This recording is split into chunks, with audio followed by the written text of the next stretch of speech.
ಭಯೋತ್ಪಾದನೆ ವಿರುದ್ಧ ಭಾರತ ಶೂನ್ಯ ಸಹಿಷ್ಣುತಾ ನೀತಿ ಅನುಸರಿಸುತ್ತಿದ್ದು, ಕಳೆದ ಒಂದು ದಶಕದಲ್ಲಿ ದೇಶದ ಭದ್ರತಾ ನೀತಿಯು ಐತಿಹಾಸಿಕ ಬದಲಾವಣೆಗಳಿಗೆ ಸಾಕ್ಷಿಯಾಗಿದೆ ಎಂದು ರಕ್ಷಣಾ ಸಚಿವ ರಾಜನಾಥ್ ಸಿಂಗ್ ಹೇಳಿದ್ದಾರೆ.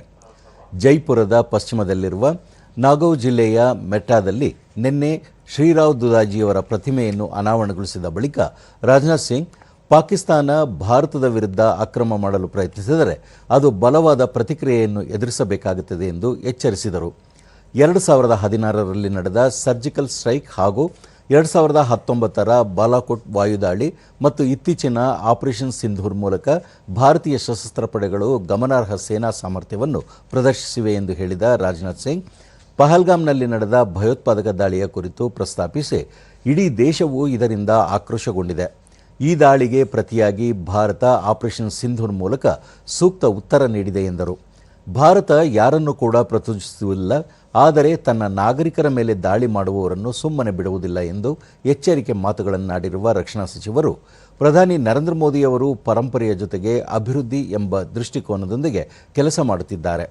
ಮಹಿಳೆಯರನ್ನು ಗೌರವಿಸುವುದು ಭಾರತೀಯ ನಾಗರಿಕತೆಯ ಅವಿಭಾಜ್ಯ ಅಂಗವಾಗಿದ್ದು, ಮಹಿಳಾ ಸಬಲೀಕರಣಕ್ಕಾಗಿ ಹಲವಾರು ಯೋಜನೆಗಳನ್ನು ಜಾರಿಗೆ ತರಲಾಗುತ್ತಿದೆ ಎಂದು ತಿಳಿಸಿದರು.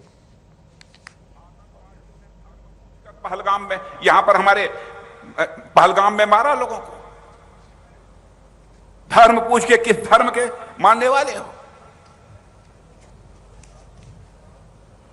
बहनों भाइयों, हमारी भारतीय संस्कृति हमें कहती है जाति धर्म मजहब के आधार पर कोई विभाजन नहीं होना चाहिए. हम इंसाफ और इंसानियत, जस्टिस और ह्यूमैनिटी में विश्वास करने वाले लोग हैं. जाति पंथ और मजहब के नाम पर हम समाज को नहीं बांटना चाहते, लेकिन पाकिस्तान के आतंकवादी आकर धर्म पूछकर उनको गोलियों से भून रहे हैं. पूरा देश इस घटना से आक्रोशित था मेरे दोस्तों, और उसके बाद हमने ऐसा करारा जवाब दिया कि दुश्मन के होश ही उड़ गए, और हमने साबित कर दिया कि अब भारत चुपचाप सहने वाला देश नहीं रहा है. अब अगर कोई हमारे नागरिकों पर हमला करेगा तो हम अब उसके घर में घुसकर उसका जवाब देंगे. यह संदेश हम लोगों ने दे दिया.